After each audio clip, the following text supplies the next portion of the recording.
দীর্ঘ ২৩ বছর পর বাংলাদেশ টেস্ট সিরিজ খেলবে অজিতের মাটিতে, আর সেই বাংলাদেশ দলের অধিনায়ক নাজমুল হোসেন শান্ত।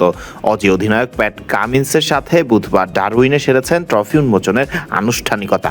এরপর হাজির ছিলেন সংবাদ সম্মেলনে। শান্তর কণ্ঠে ভেসে এসেছে নাহিদ রানাকে না পাওয়ার অনুভূতিটা, আবার লিটনকে দলে পাওয়ার স্বস্তিটাও। নির্ভার শান্তর হাত ধরে কি অজিদের চ্যালেঞ্জ জানাতে যাচ্ছে বাংলাদেশ? শান্ত নিজেই জানিয়েছেন, ২৩ বছর আগের বাংলাদেশ আর এখনকার বাংলাদেশ এক নয়।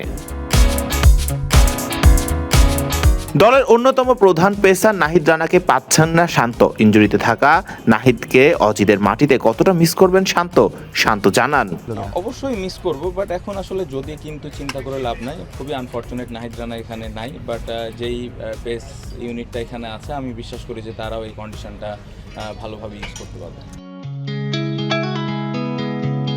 তবে শান্ত স্বস্তিতেও আছেন দলের সিনিয়র ব্যাটার লিটন দাসকে পেয়ে। ইনজুরি কাটিয়ে দলে ফেরা অভিজ্ঞ ব্যাটার লিটন দাসকে নিয়ে শান্ত জানান, অবশ্যই লিটন ভাই আসাতে অবশ্যই ব্যাটিংয়ের ডেপথটা তো আর একটু বাড়তেছে এবং ওই জায়গায় কনসিস্টেন্সি আছে তার। সো আমার মনে হয় যে এই আগামীকালকে থেকে যে টেস্ট ম্যাচটা হবে ওইখানে আমরা এজ এ ব্যাটিং ইউনিট ভালো করার আশা রাখছি এবং প্রিপারেশনটা ভালো হয়েছে এখানে যে কয়দিন আছে। ২৩ বছর পর অজিদের বিপক্ষে কতটা পরিবর্তন হওয়া বাংলাদেশ খেলবে? আত্মবিশ্বাসী শান্তর মতে ২৩ বছর আগের বাংলাদেশ আর এখনকার বাংলাদেশ অনেকটাই পরিবর্তিত।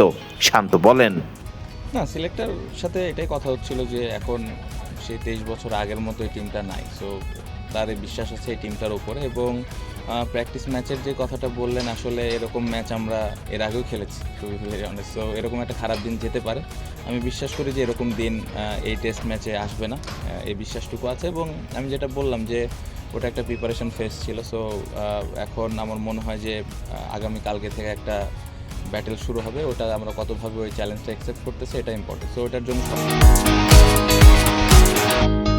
শান্তর আত্মবিশ্বাসী দলের পরিবর্তন সব মিলিয়ে কেমন করবে বাংলাদেশ? ১৩ আগস্ট বাংলাদেশ সময় ভোর ৬টায় অজিদের বিপক্ষে ডারউইন টেস্টের প্রথম দিনে মাঠে নামবে বাংলাদেশ। ফরদিন রহমান সকাল, বিডি ক্রিক টাইম।